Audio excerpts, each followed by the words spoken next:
All Things Alice. This podcast will explore the cultural phenomenon of Alice in Wonderland as artistic landmark and global symbol of inspiration and imagination. I'm your host, Frank Beddor, the author of the Looking Glass Wars trilogy. Let's explore, what is it about Alice? Hey everybody, welcome back to the show. So this week, I have a very interesting guest, a writer who reached out to me about 5 years ago to ask for some advice. And she has gone on to write more novels than I have. So we're going to talk to her and figure out how she's surpassed me. Was it my amazing advice, or is it most likely her immense talent? Her name is Jendia Gammon, a very gifted writer and artist, by the way. She writes sci-fi, fantasy, and horror. Also, it's worth noting at the top that you may know her by her alternate pen name, Diane Dodson. She has so much talent, she can't contain it with a single publishing persona. I'm excited to catch up with her, to hear about the advice I might have given her 5 years ago, and what advice she has for other writers. So let's jump down that rabbit hole and welcome Diane Dodson, Jendia Gammon, to the show. What a nice surprise to have you reach out after all this time. Yeah, I was thinking about you, and then I was like, oh my God, so what is Frank up to? Because congrats again on your marriage. Wonderful. Oh, thank you. Thank you very much. Yeah, You've had a rough several years, so anything to celebrate. I really appreciate that. So you've done a lot of things that I really admire and that I've done as well in this publishing sphere, whether it's self-publishing or finding a traditional publisher. But Right. even more importantly, writers are not good at promoting their own work all the time. They're not sometimes not that social, sometimes not that savvy about how to get their work out there. And I've seen you at Comic-Cons and speaking engagements and a Twitter fanatic. So I used to be. yeah. Yeah. We all have to kind of adapt constantly to a changing social media environment as we're learning in real time. So I need to clarify something. Diane Dodson, right? Now, is that your real name? So they have two pen names. The self-published J. Diane Dodson. J. Diane Dodson, yeah. And Jendia Gammon. So Jendia is a combination of Jennifer Diane. Gammon is my maiden name. So I had self-published under J. Diane Dodson, and I had a couple of book deals before I got an agent. And so those books are out this year, The Shadow Galaxy and the Amethyst Lantern, under that name, but that will not be my pen name going forward. And I have a lot of projects already out under Jendia Gammon, like the latest Enter Zone, which is a wonderful magazine everybody should subscribe to. And I have a story in there, and I have stories in multiple anthologies coming, as well as magazines. And so that is my traditional pen name going forward is Jendia Gammon, and I won't be going back to Dodson. But with a new release coming out, you can still find me under that name. So okay, so talk about the theory and the reason behind, a pen name, because it's hard to get one's name out there ever, let alone with multiple names. I mean, if you're a super famous writer, sometimes that happens. But what's the thinking for you to use these pen names? Well, doing the split from indie publishing to traditional is one factor, but it isn't the only one. I have lost both my parents, and my mother passed away earlier this year, and I really wanted to dig back into my own heritage, the Gammon family, from East Tennessee with our Irish ancestry and things like that. So in a way, I'm honoring my parents as well and their memories. And I wouldn't be the writer that I am without them. My dad, who was a storyteller and indie published author, my mother, who worked in publishing. And it was sort of destiny that I would not only become a writer, but I would also eventually form my own publishing company, which I am doing with my husband, Gareth L. Powell. currently, we're working on that and hope to be open next year. So that's a whole nother topic we could talk about. But I really wanted to kind of distinguish between those two phases of my life, that I had done self-publishing of the Questerzon saga, and then a couple of deals under my belt before moving forward actively in traditional publishing. So I have books on submission right now with my agent, one of which is a high fantasy dragon and the other is a thriller sci-fi horror. And I'm working on a very campy Southern California based horror novel at the moment, due in December. And, that's very raw and funny. So I really want to show the world that, Jendia Gammon is here. I'm writing in multiple genres for multiple age groups, for adult and young adult, and potentially eventually middle grade as well. So it's just for my purposes, it was a split of meaningful life moments and returning to my heritage. And Jendia was an old nickname. And strangely, like a friend of mine liked that and would call me Jendia, wouldn't call me Diane. And I thought that was really great. And then I found out on the way back from visiting my mother's grave in June, driving through the city where he lived, the day I decided I was going to be Jendia Gammon forward, I found out he passed away that day as we were driving through. Wow. And I was like, this seems almost like this has to happen, right? So, and I liked it too, just for SEO purposes for the web, because it's Jendia Gammon's easier to find and search, which is one of those things you don't really think about. But because I'm a content manager for, it's a biotech career related website. So I think of those things, right? And also I know a couple of British authors who have 3 pen names, and I'll explain why they do it. So one of them is John Courtney Grimwood, and he writes as Jack Grimwood, John Courtney Grimwood, and I think John McGee or something like that.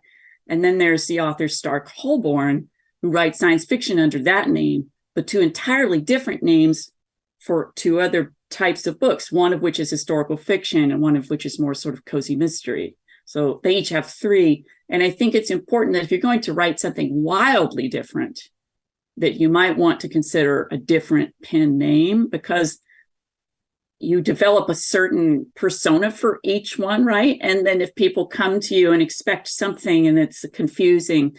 But then again, I also do feel strongly that as Jendia Gammon, I want to kind of be like Neil Gaiman and Stephen King and write everything I feel like writing. And this is me and this is my name. And that's who you're going to find something sort of slightly off kilter and disturbing, but fascinating in each genre I write in. That's kind of my brand, is sort of this fantastical. Sometimes it can be a little scary. Sometimes it can be truly wonderful kind of spectrum, but that's me. That is my brand, And if I were to write, let's say, historical fiction, I would probably pick a 3rd name or something like that, But then again, I do feel, though, that science fiction, fantasy, horror, those 3 are my brand, and that is the Jendia Gammon brand. So branding is important. Do you think being gender neutral is when you're picking a pen name is I notice some authors do that because if they're writing a lot of female characters or male characters, or they're writing in a sci-fi space, that there was a prejudice against certain genders and certain genres. And I notice there's a lot of women who write in women writers in YA or middle grade. So I'm just curious do you have a thought on whether you have something that's neutral? Right. So I think traditionally, like 19th century, coming into 20th century, quite often you would have initials only if it was a woman writer, so that they could pretend to be, a male writer, because you weren't given the same space, right, historically. Although Mary Shelley, bless her, kind of stuck her gun on that one. And without her, we wouldn't have modern science fiction as we have it, and maybe not horror either. So, but then I think of one of my favorite authors, L.M. Montgomery, right? Sure. And Green Gables books. She didn't have to be Lucy Maud. She didn't have to be L.M. She could have been Lucy Maud Montgomery, I really feel. But at the time, in early 1900s, getting those books out, it was perhaps more favorable for her. And maybe she actually liked that. But I know another genre writer, modern, Laura Lamb and L.R. Lamb, one writing science fiction, one writing fantasy, definite split. You've got true space opera, science fiction, and then you have dragons. Right. But I do feel that it isn't necessary to do that, that we are definitely in an era in which that is your preference. Considering the Questrazon saga was self-published, I view them as a success. And I was J. Diane. And the reason I picked J. Diane with the Jennifer, as a J, was because I loved L. Frank Baum, who wrote the Oz books. And You and me both. You and me both. So one of my favorites. Absolutely huge influence, those 14 original Oz books on me and my wacky worlds, including with Lewis Carroll and Wonderland, so those two definitely shaped me, and Alice shaped my early reading history particularly. So we could talk about that if you want to at some point. A very special memory there. Well, let's just go into it. No reason to hesitate. We can jump around as much as we want. So tell me about Alice and the early influences. Was it something that your parents introduced to you? Because they seem like they were a big influence. And by the way, I'm going to jump around because I think that story about your parents and your heritage and changing your name, you can, in this little time we've been talking, you can feel how important that upbringing and their influence has been on you, and how you want to honor that. And you seem to have really honored it in your work ethic and the stories you're telling and the determination. I imagine all of those things came from your parents. Thank you. They both were quite different people from each other, and I'm much more my father's daughter, but at the same time, my mother's pragmatism, I borrow that from her. My father was the dreamer and the journeyman and the writer. And, my mother was like down to earth, the editor, the linotype operator, because she did that back in the day. And so I had these influences, and a lot of the mythology that I read was directly due to Dad's love for mythology. And I eventually, I became part of the National Classics Honor Society at university because I took Latin and then, Greek and Roman architecture, anthropology, all these different classes related to classics, even though I was a science major, and that's Dad's influence too. But then again, my mother's attention to detail is something that, while I'm not as good at as she is, I know how important it is, and I'm looking at everything that way, including when I start publishing other authors' work. That will be what they get. They get that attention to detail and that care, because it is important to make sure that your voice is heard, and but they didn't introduce Alice to me. My sister did. Okay. So I'm the baby by almost 10 years. I had 3 older siblings who were teenagers starting in the 70s. So it was a hot mess when I was born. I bet. Absolutely. My parents, bless them. And they were middle-aged at that point, right? So here I had come along, late bloomer. But my sister and I, she would read to me when I was a little bitty thing. And she read Alice in Wonderland to me many times. And so, of course, in the story, like you hear about Alice and her sister, I'm instantly I had white blonde hair and crazy, messy, curly white blonde hair, right? And I was like, oh, I'm Alice. I'm obviously Alice. This is me in this world, And so I immediately latched on to that. But then having adventures on my own, separate from these legendary older siblings who were just all 3 of them dynamos in completely different ways. That was important for me to do. And of course, I identified with Dorothy in that regard. Having your own adventures and being independent was huge to me. And so I loved Alice for that. And I loved the dreamlike and strange qualities of Wonderland and Looking Glass World. Now, I actually really love looking through the Looking Glass more. Yes.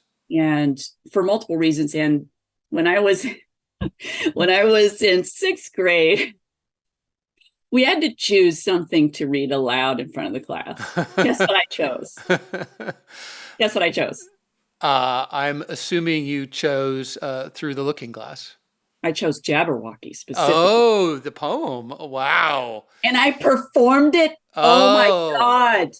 I was I was a super nerd. We're talking, major nerd. They didn't know what to think about me. And then to be up in front of these kids and just be full gusto, having memorized it, and just performed. I even also made my own illustration of it because I was always doing art when I was doing writing at the same time because I'm an artist. So, and it was just absolutely horrifying, but it was empowering too at the same time, because I was doing something, I was related to something I loved. I loved the Jabberwock, and that was a nice monster, right? Like I was fond of monsters, and I still am, and I write monsters and creatures and robots and everything. But that was absolutely the first moment of like true dramatic performance in front of a crowd, and so it was a defining moment. I imagine that has served you very well. I also had a little bit of theatrics in my past. And when it came time to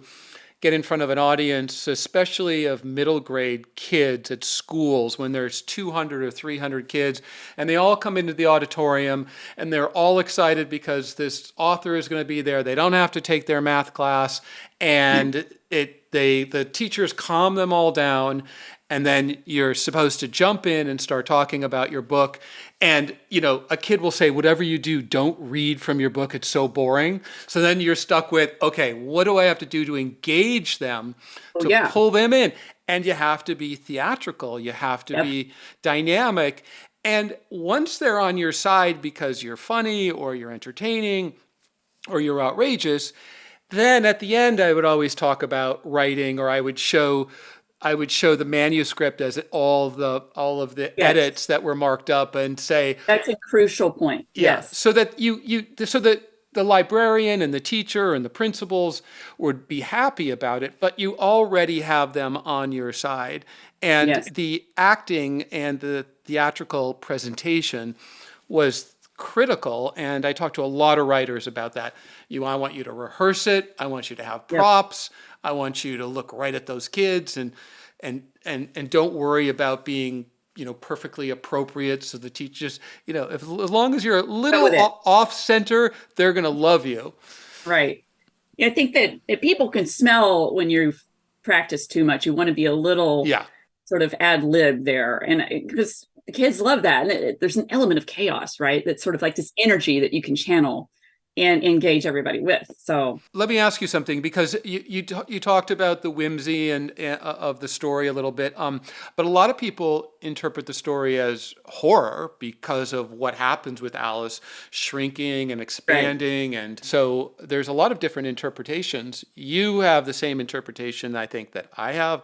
There's all these creatures and there's all this chaos, but in the middle of it, Alice is keeping her head as long as the Red Queen's not around. So I think I've seen horror versions in pop culture, but I did not read it as horror, but quite a few people have. What do you make of that? The thing about Alice in both stories is that she's finding out about herself. And that can be very scary, no matter your age. And I think using the mirror as, kind of a comparison, she's looking in a mirror, she's reflecting upon herself. That's her looking glass. And I think a reader coming into that may not be quite ready to look in the mirror. There might be monsters on the other side of that glass that they haven't slain yet, or dealt with, or got away from, or escaped. So I kind of think that's where it's coming from, this, how comfortable are you with yourself and your own journey? And I think that can be scary and seem as horror to some people. I mean, some of it is, on the paper, that's scary. The Jabberwock is quite terrifying. Let's face it. You would not want to run into that fella in the dark alley, right, and have them be hungry or something. That wouldn't be ideal. But at the same time, knowing that there's just sort of this allegory and this journey, that's what matters more to me. But not everybody's comfortable going into that space. Yeah, I think the finding yourself or self-identity in that story is, really, really powerful, and always resonated with me. But the fact is, I channel that a lot. And I think probably because of Alice, I channel that in a lot of my characters, whether it be science fiction, fantasy, or horror. They're going through a journey of self-discovery. And at times it is terrifying. And at other times it's wonderful in ways they didn't anticipate. And yet, in the end, even at the Amethyst Lantern, the main character has to become a leader. She's a 14-year-old in this future lunar punk society, faced with a threat from our time that she has no scope, no point of reference. She's got to rally not only herself and her own insecurities, but an entire team team of teenagers to help stop another apocalypse. So like you dig into yourself, you dig into the light within, and Do you think that's why Alice has resonated for over 150 years? That thematically it is very adaptable to a new I era, do. Yep. and that we keep inventing it to reflect what's going on right now. For me, the world is so upside down and so chaotic, and Yeah. facts are not facts anymore. And logic is not logic. And so, an illogical world of Wonderland and that adventure Alice is on, and the idea that you will be found guilty before you've even had the trial feels of the moment, It feels really does. exactly what's going on. But what is it? Why that story? Why Wonderland and why Alice? That Looking Glass too, because I've heard the phrase so many times in the past few years. Oh, we're really through the Looking Glass now. So I think that any fracture point in human history where there's been a massive event, a world war or crisis, pandemic, you name it, situation. I think that for one thing, we had the instant reaction of wanting to cling to something familiar, but then we look at that thing and we suddenly see a new meaning of it. We see ourselves again in it, but not as children, but maybe we could see ourselves as children starting over again, because we've had to reboot and reboot and reboot again through major loss, death of our families and friends on a big scale. And a lot of people don't want to look at it like that. They don't want to see, they want to go back to normal. They want to go back to their world, regular world. We don't want to be in this weird new world again, And then other people were like, my old world was crap. I want to be in Wonderland. I want to make my Wonderland. So, and I think some people have really tapped into that, which is kind of what I've been doing with my stories. I decided I want to make so many stories that they're all here floating out of my head like bubbles. And I think like we're attaching meaning because we kind of feel like we're dangling and we need to grab for something. So, and finding all these different interpretations fascinates me, but it makes sense in the context that we're trying to figure this out, as a society and as individuals. Yeah, and I think that idea of Wonderland, you hear Winter Wonderland a lot because it represents a magical, happy, beautiful place. Nostalgia. Yeah, Yeah. that nostalgic. Yeah, escape. The idea of Yes. escaping into a better place. And so, yeah, you hear that. You hear down the rabbit hole. We're Yes. all mad here, Yeah. all the time. And I just and it's just interesting that it's. It finds its way in politics and, well, certainly in culture and music and movies and television shows. But Alice seems to be a muse for us creators and Mhm. writers. And I mean, mine's pretty direct, but, and all the people I've interviewed, they're often talking about just what you suggested, a time in your life where you were introduced, and you took that inspiration, that theme, and you put it into one of your stories. And Well, sometimes that wasn't even intentional. Sometimes I right, look back and go, oh my God, it's obvious now. I'm on the yes, outside looking at it and going, well, there it is. Of course. There's this sibling relationship. There's this girl who has to go into an unprecedented situation with a lot of monsters and weird stuff. And the line is right there, but that template of having that at a young age is so interesting. And, I wonder what it must be like as an adult to discover Wonderland. That would be amazing to kind of get that perspective, right? Where you've come in, you've heard the phrases, but you never actually read the story. And then you read it fresh. I mean, I would love to kind of dig into that with someone and explore that. So I don't know if you've had that experience, but I'd be interested to know. well, I think people pull this collective history of Alice into their thinking, so you can't separate out all this years of Right. Diets. influence. Yeah. So usually they're trying to figure out, well, what is the influence? Is it really the original, or is it the Jefferson Airplane plus the Beatles song plus the Matrix Yeah. plus this? And it's a tapestry Right. that Because if you hear the phrase red pilled all the time, right? yeah, and it was eat me and drink me. Drink me. Yeah. So it's going to continue to morph and influence culture, which is kind of interesting why the public domain exists. And you Right. talked about the Wizard of Oz, and for me, Gregory Maguire's Wicked was a big deal. And I Right. called Gregory when I started writing the Looking Glass Wars for advice, and he said, "Do a musical." Because he had written, I think he had sold about 500,000 books with the first That'd be nice. run. Yeah, yeah, but that wasn't anything compared to what happened with the musical, and then he sold Right. True. that he sold. Yeah, that was a true phenomenon. Now it's interesting too to think about, like, at this point, stories eventually become myths. And I think it's quite possible that Alice is starting to enter mythology, as is Dorothy. Like, these are new myths, and as is Luke Skywalker, right? These are our new fairy tales versus ones that are ancient. So these become the new myths and the new fairy tales, right? So I find that really interesting. And I know that it's kind of lightning in a bottle, that it's kind of rare that we have a story come along that sort of captures that and is just so relevant across multiple genres. Well, I'm glad you brought that up, because I'm interested in myth and folklore in storytelling, and I do like that idea of a new myth. One of the archetypes is obviously good and evil, but lately I've been thinking about what is it that thematically people are looking for. Yes, good and evil, but it seems to me that people are wondering what's real, Oh because the yeah. world seems so fake. And when facts are not facts, then what do you have to hold on to?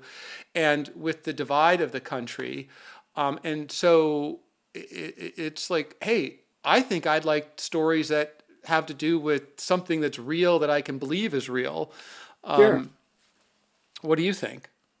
Well, I've seen kind of both things going on, where people go back to this sort of, but then it's all fantasy, right? Because nostalgia tricks us. It is the pill that we take when we choose to not want to believe reality. And like our stream of reality and what we've been through in our lives and culture is itself a constantly evolving and nebulous thing, right? If we stop the present, like, what are we now? But we often think in terms of what was, like, oh, that was a better time. But if you really were there and you experienced it, was it really? Right. Probably not.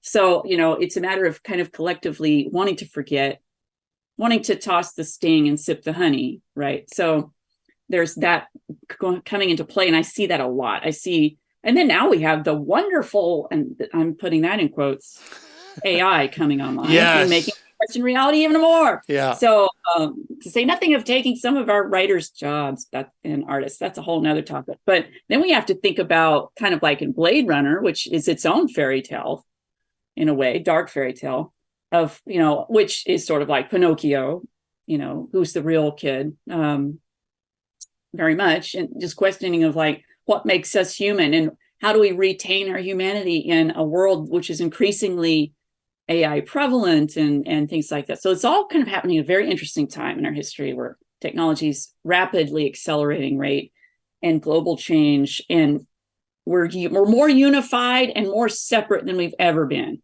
Technology has unified us in ways that would seem miraculous, but at the same time, it's easier to split off into our own little pocket wonderlands, so to Right, speak. right, right. Well, you have a deep background in science. You write science articles. You work for a Right. biotech company. So you studied ecology and what Yeah, else? ecology is my greater love, like, more than biotech. But you write where you get the work. Yeah, of course. But so you're bringing up AI, and obviously you write a lot of what you call space opera, which is kind of a subgenre of science fiction. Yeah. And I think of Star Wars, by the way, as definitely, or Dune, one of my favorites. Yep. Another author named Frank, by the way. Yeah. That's all two. These connections. That's what does two. It mean? Frank Baum. Right. Yeah, Frank Herbert. There's a theme. Yeah, I'm going to have to talk about the Franks. Yeah. Let's be frank. Like have an episode called Let's Be Frank. That's what this show should be. So how do you take that technology and cultural relevance and craft your worlds? Like what's the thinking? What's the approach? We have to suspend disbelief, so it has to be grounded in things that are, obviously human and identifiable, but they got to feel like possible. Right. So like in the Shadow Galaxy is a collection of short stories and poetry, and there's sci-fi, fantasy, and horror, and some fairy tales like set in Appalachia as well, that they're everywhere. But one of them in particular, I think, is kind of relevant for right now, and it's called Roder, Roder, and it's kind of a heartbreaker story, but it involves a human woman and a robot she discovers and she falls in love with. So, we're like the movie Her and things like that, but we become attached to these artificial people, right? In science fiction, it's often a trope, but it also is another looking glass moment of understanding our own humanity by considering the other of the artificial person. So I think that building from the grounding of you're always wanting to appeal to someone's humanity, no matter if you're writing something that's set in deep space or underground in a cave or in some strange realm that appears on a foggy night, like One Evening in Fogville, which is in here, which is sort of like that fairy tale vibe where Miranda ends up in this realm, that's full of these interesting beings. And, you're grounding it to make it seem more relevant and more real, but you also have to introduce that strangeness, that feeling of uncertainty. And to do that, you need to project, you need to think ahead. You need to think ahead in terms of like, what if this fantastic thing happened? Or what if this really terrible thing happened? And how do we react? Or how does the character or the creature react to that? Or are they themselves instigating it? Those kinds of things. So I always like to frame the science in everything that I write, because I do like to insert ecology in fantasy, science fiction, and horror. In fact, the Dragon book that's on submission right now, there's a lot of ecology to it. There's a lot of environmental interaction, between different species. And Frank Herbert's Dune is a good example of using ecology in that. So I don't always stick to like what I know, but I like a grounding just so that a reader can kind of connect with something real world, even as they're being transported to another place. And I like how you mix science fiction with fantasy, and the blending of those genres in some of your work. But how would you describe the difference between high fantasy and sci-fi? Obviously, there's all those space components and there's aliens and things like that.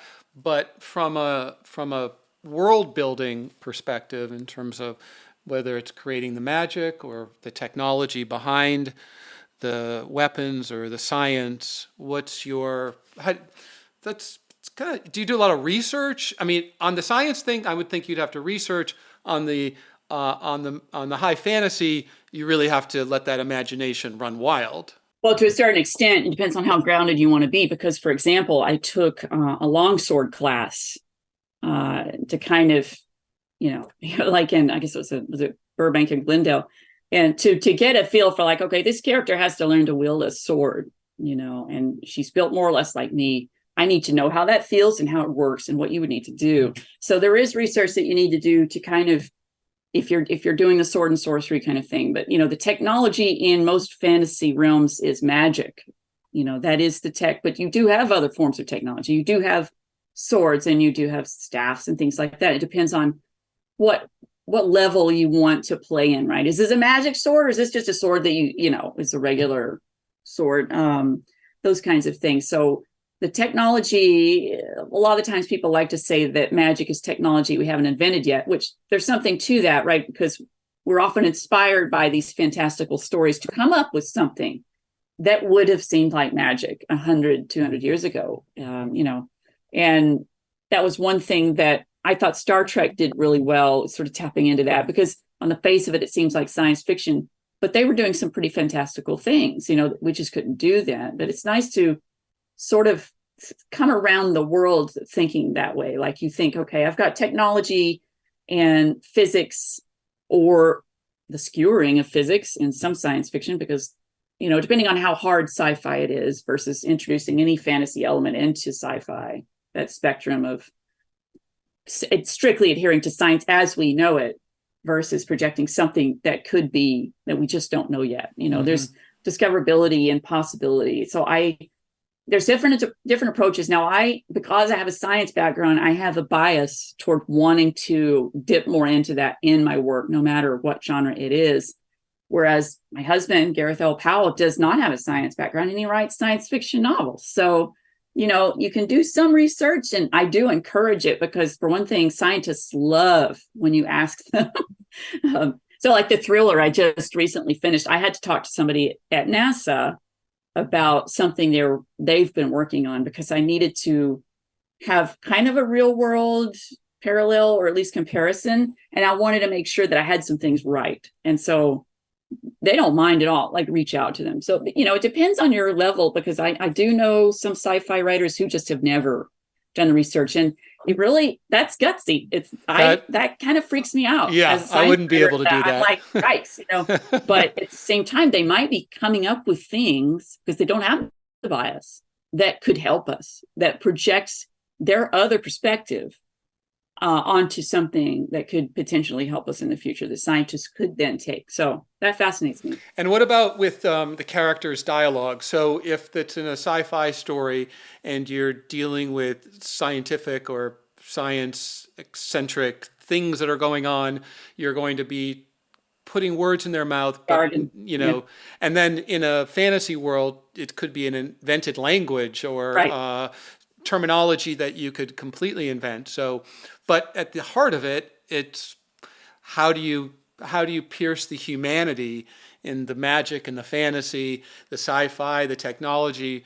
But that's what people really care about, the melodrama of the space opera. And of course, let's not forget, it's always nice if there's some hot sex going on. Sometimes, although for like teen fiction, you can't really go there. So I'm just kidding, because you have tension between raging hormones and like trying to figure out who you are as a person. But I think that's always kind of what I like to tap into. I like to tap into characters who are trying to figure out who the heck they are. Yeah. And am I really the weird one? Am I the bad one? Am I the good? Where am I? Who am I? And so I keep going back to that well and asking each character who they are. Yeah. And that is one approach to making characters, is you could actually pretend you're interviewing them. I know a friend of mine does that. He will set up a fake interview of each of his characters to ask them what their favorite things are and what scares them. And I think that's a brilliant idea for building characters, because it really grounds them as part of the world. That is world building, is making a great character. But, you could have the most incredible setting out in the stars or in another fantasy realm, but it's not going to matter if the characters don't capture the imagination. And so you do have to add that human element and the interactions with other species or people, depending on your worlds, and create that dynamic of tension or distrust or friendship or love or whatever it is. And that's just so incredibly crucial to any story that you write. Yeah, thematically, that's what we humans crave, and that's what we relate to. So you need to find that thread. I think I mentioned the hot sex because I read an interview, or no, there was a review, and I can't remember which book it was that you wrote, but you'll tell me. And they said, oh yeah, and there's a couple of very hot, steamy scenes. So I thought, oh, that must be the melodrama of the space opera that. Oh yeah, so that's in Luminiferous, and it's not gratuitous, because throughout Galadea is this sort of, she's an alien who looks human, and she needs to help humans. Just tell us, just frame what you're talking about. This is the 4-book series? Westeros on Saga. So the Yes. Yeah. Okay. first one is Heliopause. The Yeah. second one is Ephemeris. The third is Accretion, and the fourth is Luminiferous. Okay. And So in your final, in the final in the right. of the series. I Okay. mean, there's sex in the other books, but it's, you know, it's not quite as explosive and meaningful as that moment. You know, like there's kind of fade to black moments on some of them, and some a little bit more overt. But then you have throughout the series, like the first in Heliopause, the main character is a man named Forster, and there is hint of this character out there who is this ageless woman, and who is that? So then she's fully introduced in the second. Without her, none of the people in Heliopause would have. Anyways, she's necessary, and so when she is introduced, she is innocent, and she is discovering who she is, and she falls in love with someone, you know, and then they have their moment, and then that doesn't work out. She ends up with someone else eventually, and they have tension, you know. But there's someone kind of in the background influencing her when she's at her most wounded, that she is communicating with on a sort of a subconscious level. And that person she finally meets in the fourth one, and the bond that they have is galaxy, you know, affecting. You know, it's deep love. It's a true and deep love. And so when they finally meet and they're friends, and they have to go on these horrible adventures together that just test their lives and threaten them and almost kill them and things like this, and realizing finally, like, you know, I really love you, you know, and then having that moment of just, you know, fire and deep love. It's very passionate. And I remember a couple of people said, guys, so they broke out in a sweat. Yes, that's what that was one of them, one of the so reviews. That really cracked me up, because I was like, well, I guess I did my job there. But, you know, it was the same time, like, you read the whole book and it's kind of devastating. You know, it's like, it's perfect, but it's devastating. And in a lot of ways, you think about the Terminator and how Sarah Connor and, you know, the relationship that she had in that, and that was not gratuitous.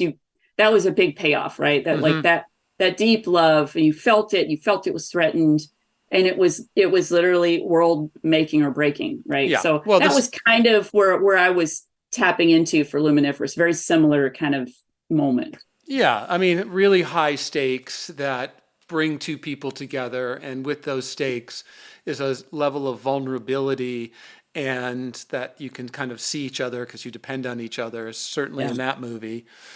Hey, I'd like to take a step back for a second, because we met in 2017.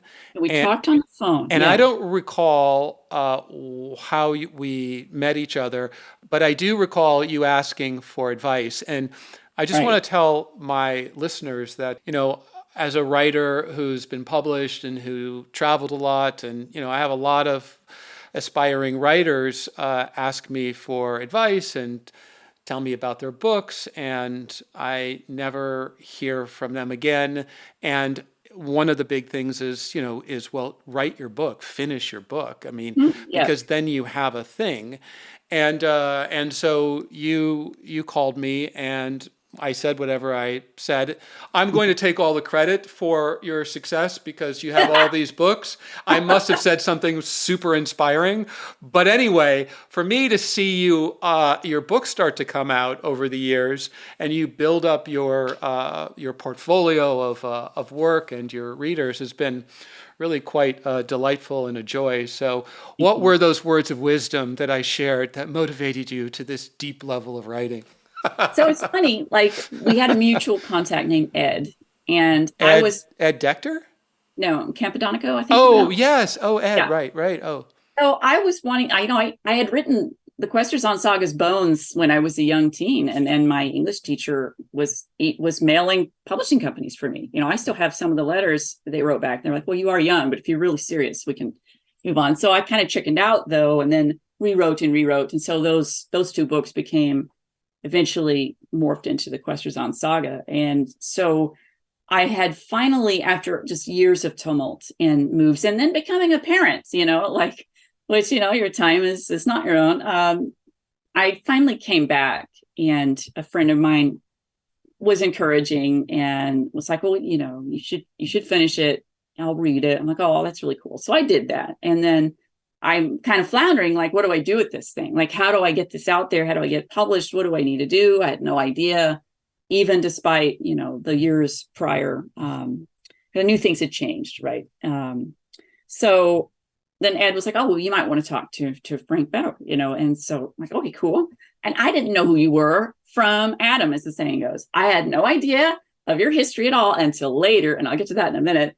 So here we are having this conversation, and you were basically, well, tell me about heliopause, So then I just tell you about it, and he goes, that's the best verbal pitch I've ever heard. And I was like, oh, that's cool. And then later I'm like listening, oh my God, he's a producer, like, so that was a real confidence boost. Like, I felt boosted anyway, but then coming back around to realizing that you hear pitches all the time. And then to say that to me was just really wonderful. And I really thank you for that, because it did give me confidence. And you read it in a very rough state. And, you encouraged me. You said, there's a good story here. Absolutely. Get it polished and get it out there, And so I began that whole process. I originally wanted to self-publish because I knew we were at a state in which we could have a very high quality self-published book. And I knew nobody would want the saga the way I wanted it. I just knew that before going in. And that, of course, was the correct thing. But I did, after much cajoling, go through the query process, and I came close with a number of agents. But there was I finally was like, what, not with this series. This is too close to me. I have to do this my way. And I didn't realize how much work that would mean and how much self-promotion and all this. But I did it, and I'm glad that I did. And because I got myself out there, and again, we talked about this at the beginning of their talk, you do have to get yourself out there for readers to find your work if you don't have a big publishing house behind you, right? Because you could be anyone, right? So it was a lot of work. It was satisfying, and it taught me a lot about publishing, because I'm going to start my own imprint. I already have that I've been through it, right? I've been through the tough stuff, and I recognize what you need. But you gave me such that great push at the right time, and I thank you forever for that. And then we reconnected in 2019 when I was attempting to get some work in Hollywood. That didn't go so well, and I ended up moving back. And of course, then the pandemic started. So I was grateful for what we talked about then. We were talking about show Bibles and things like that. And that was good practice to kind of come up with those things. It was fascinating for me. And that helped me think in a little bit different way about making characters and describing them. And that became relevant for making synopses for being on submission with an agent, which I now am. Yeah, I was just going to say that the same process of creating a synopsis and a mini Bible for a TV show is almost exactly the same for a book and a publisher or an agent who's asking, what's the one-liner? Give me a paragraph. Thematically, what's the tone? What's the audience? All these questions. Titles. All these things that they want that you have to do on spec to get their attention. So that's I'm happy that I steered you and was one of many people influencing your success. But let's go back to that first book and the difficulty, because just what were the choices in terms of being an independent publisher of your own books?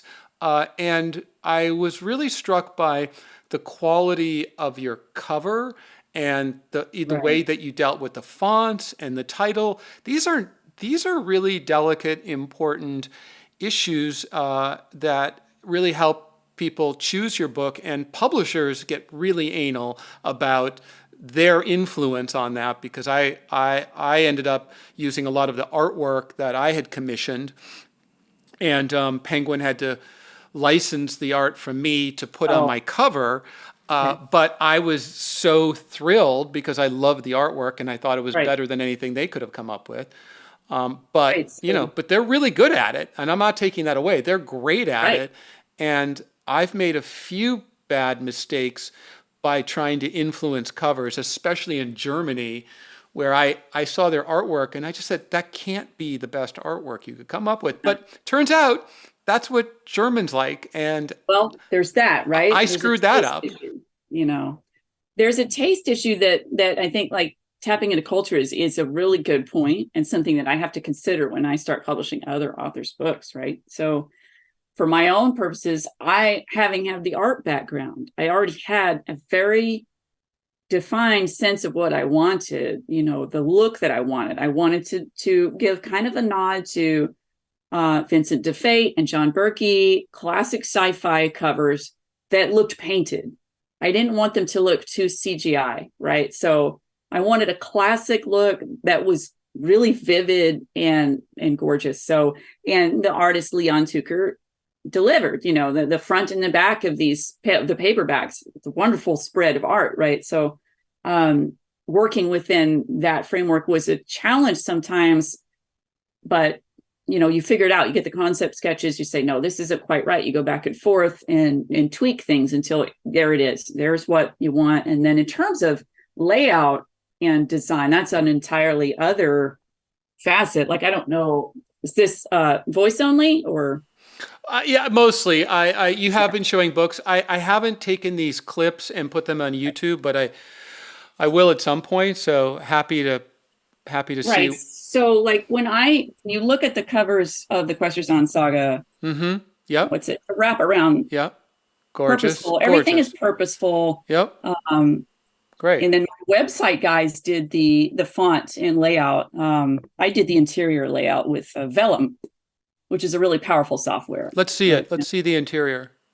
So let's see. If you look into, it has just table contents. Everything is instantaneous acknowledgements, and then you jump right in, and really nicely done. Beautiful, beautiful, perfect. So what you want is, if you choose to go independent, you want it to look like something you would go and pick off a shelf at a bookstore. Absolutely. You want it to look as though someone else did it, someone else made it, right? Like, so each of them is, you put money into it, is where I'm going with this. Like, I see a lot of people starting to use AI art, which I am not fond of, for multiple reasons, because I like to pay artists for their work, and I like, this is their living, right? So I want to, Leon Tucker does beautiful work, not just for books, but he does, game design and things like that. So finding a great artist, and, the gal, Kim Herbst, who I convinced Android Press to hire for the Inn at the Amethyst Lantern, because I'd worked with her before. I commissioned her to do a piece of art for Galladay, actually. And I was like, she would be perfect for this book. And I made my case, and they're like, you know what? You're right. So I'm delighted by that. Yeah, because it's gorgeous. She did a beautiful job. Well, I'm very particular about the quality of the art, and just conveying what that book is, what mood, but then, there's something to be said for really lucid, simple covers as well, that are mostly font based, for example. I think those kind of fascinate me, as long as they don't get too trendy and everybody's doing them, because I've seen a lot of really font heavy covers in the last few years. Yeah. I don't know, that it's a taste thing, but at the same time, you don't want to look too wildly different that you can't fit in, but you also don't want to look like a copycat. I've mostly seen those font-based books in YA. Yeah. And I also really like that. I just don't trust myself that'll work. But okay, so then after you've created the entire book and printed it, or did you do these? Was it digital only to start with, or were you? No, I did paperback and ebook through Ingram Spark. Okay, like Lightning Source, because they have global distribution, and they would, it's print on demand for the paperbacks. Okay. So that when you order a copy, if it's not in stock, and sometimes Amazon, for example, will get a limited stock of, I don't even know what their math is, but when it runs low, you can tell there's only a few left. But most of the time, it is print on demand. So it's like freshly printed and shipped off from the distributor directly. And then they upload the ebooks, multiple forms of ebook, everything from Kobo to, Kindle and all the other formats, to all the major booksellers. So it's slick. It's really straightforward and simple. And, the hardest part, honestly, is like making sure your files are where they need to be. And so I became quite familiar with the customer service people at Ingram. Right. Like, what's the deal with this? I can't fix this. So that is not for the faint of heart. That can be very frustrating, but you do kind of get in a pattern of being used to it and dealing with it. And they're there to help. That's their job. And it's so satisfying to have the finished book, and now for you, the finished series.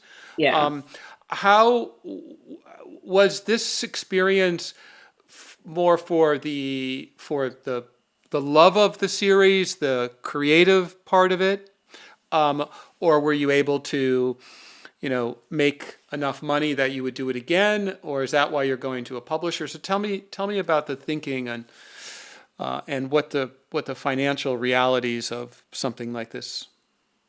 The financial reality is that you will spend a lot more doing this than you would have imagined. It is expensive to do it well, to do it right, unless you're only doing ebook. And then in which case you don't have to factor in the royalties are better if it's ebook only, because you don't have to deal with supply of paper and that sort of thing. And all the costs that go into making a book, which have, by the way, jumped significantly in the past couple of years. So supply chain issues and other factors beyond, the scope of this call. But it is expensive. The benefits is that you have complete creative control. That's highly appealing. Now, I want to make a note here. I don't just slap stuff up. I had 2 editors and I paid them, and that's not cheap either. And I think it is the most worthy expense aside from the cover art, period, because you need somebody to read through it and perhaps offer advice and copy edits. And then you need a proofreader to come back and go Absolutely. through it again. 100%. I mean, I Totally. had editor, copy editor, and then a proofreader. And then beta readers. And then beta readers, for sure. Get them to those folks, because they're going to notice, they're going to find something that none of the rest of us found, because we all have looked at it too many times. And they might have questions and be like, I like to send it to beta readers before it's finally crystallized. Of course. Because if there's something really off, I need to know sooner. But sometimes certain beta readers get it later in the process. But usually it's pretty early for me. Like once I have written the manuscript, edited a few times, read through it, made, and then I'll give it to some people, a couple people, very trusted, who tell me like it is, right? Sugarcoat a thing. So that's important too. I think you need beta readers, because when you're doing it yourself, you don't have this whole team working on getting these books out. It's really you, and you need to invest in the right people to help you make these books the best they can be, because people will absolutely respond if it's poorly made, if there's glaring errors, things like that. Now you have a traditional publisher. Having that experience, will you ever go back to self-publishing? That's a good question, and a little complex considering I'm starting my own imprint, right? So, which I want to publish other authors. It's not for me. But at the same time, I could theoretically put my own book out under my own imprint at some point. But who's are you going through Ingram's who's your distributor? The distributor will probably be Ingram, simply because that's what most of the most small presses like Android and Trepidatio use. They're using Ingram. Ingram is the main distributor of North American books of all kinds, traditionally or non-traditionally published. So that's the main game. There used to be more than one, and I think that's no longer the case, and which is kind of not awesome. But I think we do better when we have more choices, right? So, but it's through them. I would be very particular about quality, like the paper type. You have all different choices of weights of paper and colors of paper, what material they're made of, and there's some new ones that are out now, like groundwood. I haven't explored those, but like you could see the difference. This is sort of a creamy interior for the Shadow Galaxy, published by Trepidatio, versus a brighter by Android Press, and it's all in the taste of the publisher, what you're going for, what the look is, what the brand is. And so these are my first 2 traditional debuts this year. So congratulations. That's very exciting. Yeah, so the Shadow Galaxy is out. It came out March 3rd from Trepidatio, which is an imprint of Journal Stone. And then the Inn the Amethyst Lantern is out from Android Press and young adult. So it's my first young adult novel, and it's sci-fi fantasy mix. And this, of course, Shadow Galaxy is cross genre, and quick read. Lantern's longer because it's a novel. So I might go back, and I have a short story collection called Questry Tales related to the Questers saga. And I need to decide at some point, do I want to self-publish that? But to be honest with you, the goal now, having an agent, is to get a pretty big publishing deal, and get the point of that being global reach, because it's just a different world. Like, no matter how hard you try with indie published books, and even if you have global distribution on different websites, getting that out there. I don't have a publicity team, right? And even if I did, it wouldn't match Big Five publishing. It wouldn't match, like Hachette and, Penguin and all those. So it's just, it depends on what you want to do. If you're doing this just from the joy of it, and you don't mind, you want to do the small circuit and go to all the cons and have a table, there's beauty in that. And it's great. And you can sell a decent amount, but you will be sort of capped in your potential, the potential for the audience and potential for income. And of course, you have your own expenses to add in. So you have to think about that. And then also, you're just more likely with traditional publishing to have someone discover it and perhaps option it, Yeah, because you have book scouts, you have a big sales team that visits the independent bookstores on a regular basis, and they talk up the book. Right. Where it gets displayed is a big deal, but even that pales in comparison to what they ask the author to do.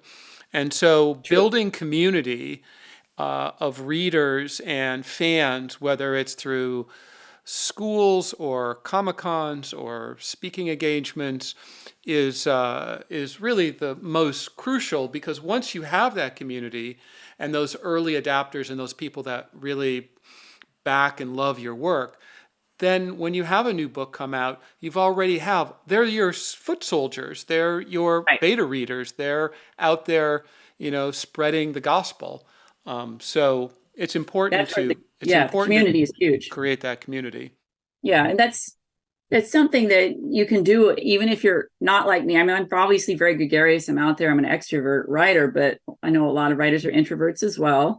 And you can still do that as an introvert. There are avenues to do that, and your comfort level is very important. If you have dedicated events that you have to do, there's ways that you can you have to be accommodated, right? So, but building the community is great, because they're going to come get your book. Now, what's really interesting to me is people discovered the Questers saga in multiple ways.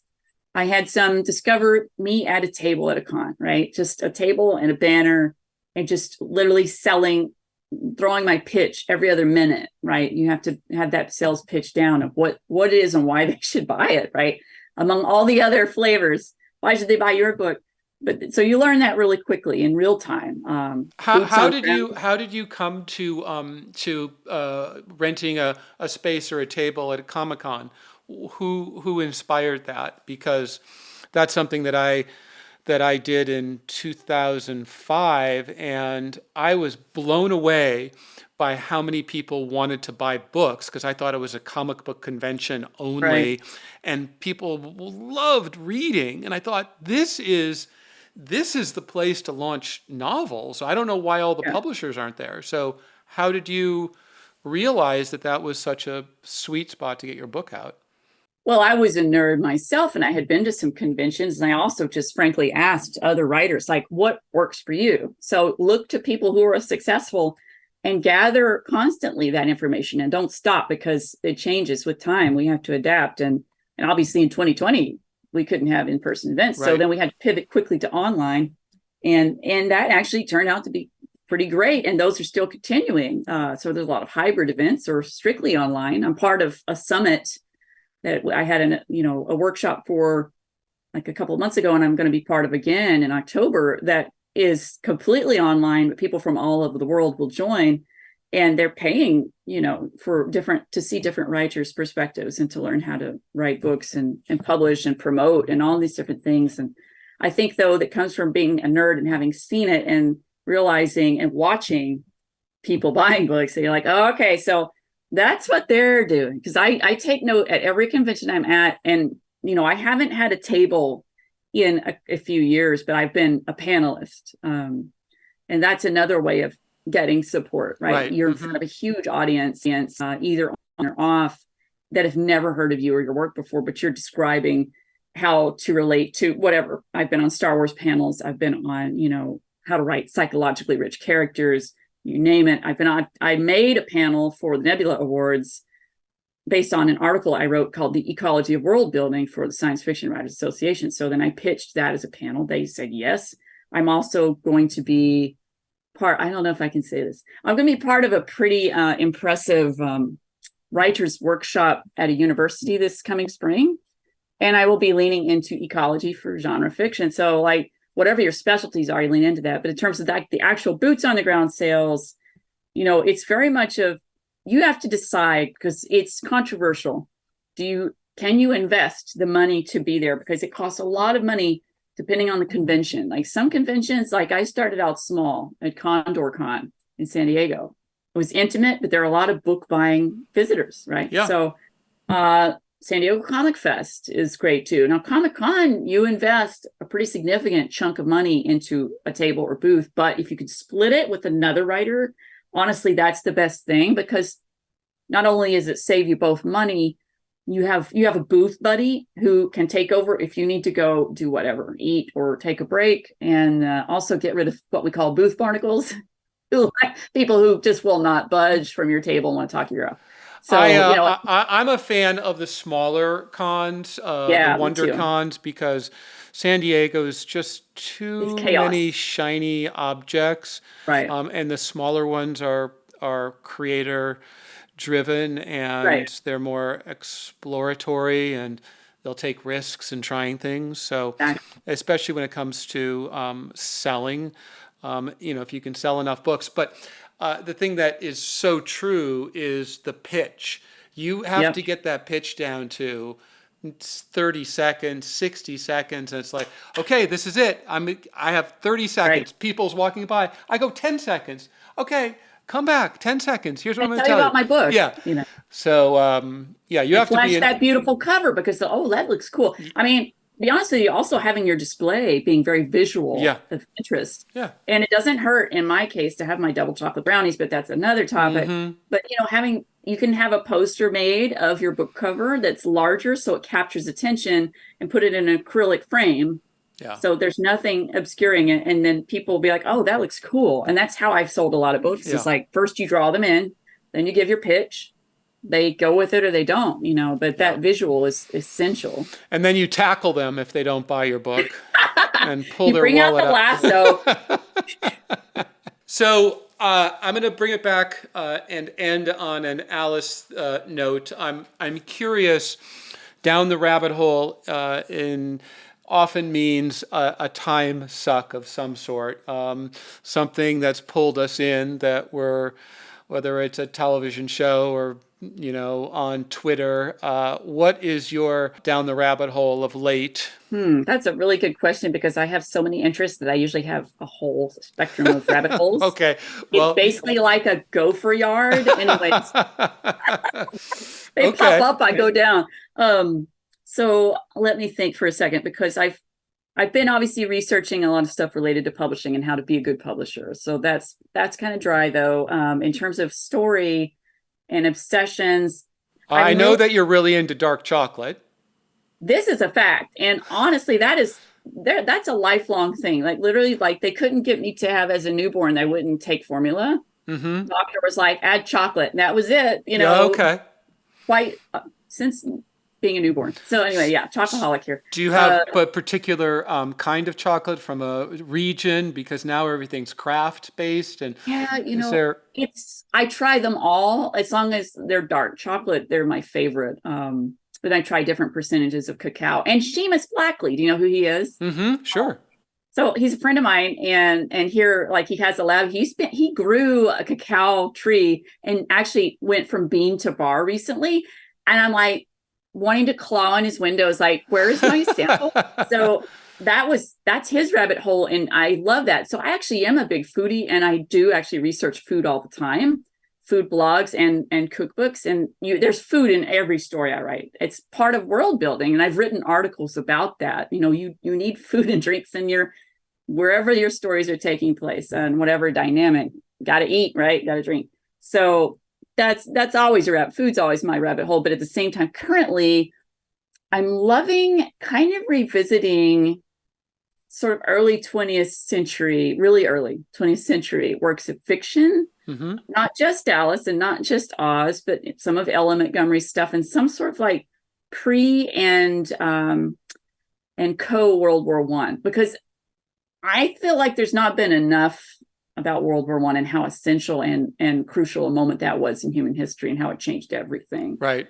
And to have a pandemic at the same time, right, with the 1918 influenza pandemic, which terrible, right? Like I'm glad we didn't have to deal with both of those things, right, in the past few years. So, but that in their era is so fascinating to me because of what things were like before and what after, and the fiction reflecting that. So that's kind of a rabbit hole at the moment, that era. And if you were, I normally ask people if they were a character from Alice in Wonderland, who would they be and why? But since you and I are both fans of the 14 Wizard of Oz books. Oh, yeah. If it was one of the Oz characters, who would it be? Oh, that's really hard. Because I love so many of them. I mean, let's face it. Wouldn't it be nice, although I love food, if I could just eat a mist cake or a cloud bun like Polychrome the Rainbow's Daughter and be done? Yeah. And get all back to dancing around on my tiptoes in this fabulous gown. I love Ozma a lot. I loved when she was kidnapped. That sounds terrible, but let me get to why. Because she seemed sort of too powerful at that point. Like she had been Tip and then back and forth, right? Been the boy and then the girl, and then took her role as leader of Oz. And she seemed a little too up into herself. Okay, a little cocky. Well, she gets kidnapped. A powerful fairy queen. Seems incredible, right? I actually loved that because you finally kind of saw more of her humanity than her fairy side, which you didn't see since she was Tip, enchanted as being Tip. So I still really like Ozma. Of course, I love Dorothy. But I mean, I'm just going to give you a hint of one of my favorite characters here. And I'm going to let you guess who it is because he influenced the story. Oh, TikTok. Yes. TikTok, the Royal Army of Oz, TikTok. The first robot in literature. So he was a wind-up copper round bowl of a fella. You have to send that to me so I can post that on the interview, piece of art. That's great. Yeah, there's a great screen capture that shows the art and a little blurb of the story. Okay. So Copper, the short story is about a robot in the near future who develops an interesting ability after his person, Keel Wiltshire, undergoes tremendous grief. It's a touching story, and it's kind of wacky, just like the Oz books and like Wonderland. So, and Copper's a very interesting character. I love writing robots. There's robots in a lot of the stuff I write. Even the Inn at the Amethyst Lantern has some really interesting house bots that perform multiple functions depending on the time of day or night. So it's all, I've always been fascinated, but the TikTok is one of my favorites. Although, I mean, the Sawhorse was pretty great too. I kind of felt for the Sawhorse, and then I've always loved the dynamic between the Tin Woodman and Scarecrow, the buddies. Even, flawed as she was, Eureka the cat was kind of fascinating. I actually have illustrated Ozma and Billina, by the way, in sort of that Art Nouveau style. So I love illustrating the Oz characters. Right. That's another aspect of your talent as an illustrator and an artist, which is we could feature whatever art you'd like to share when it's a new Ozma we or do Billina or both. Yeah. Yeah. So, well, I've really enjoyed this. I'm a huge fan of Carl Sagan, and he has a quote about imagination. That imagination will often carry us to worlds that never were, but without it, we go nowhere. You have used your imagination to carry us off into many different directions and stories, and I think my readers and my listeners are going to enjoy to discover you and your work.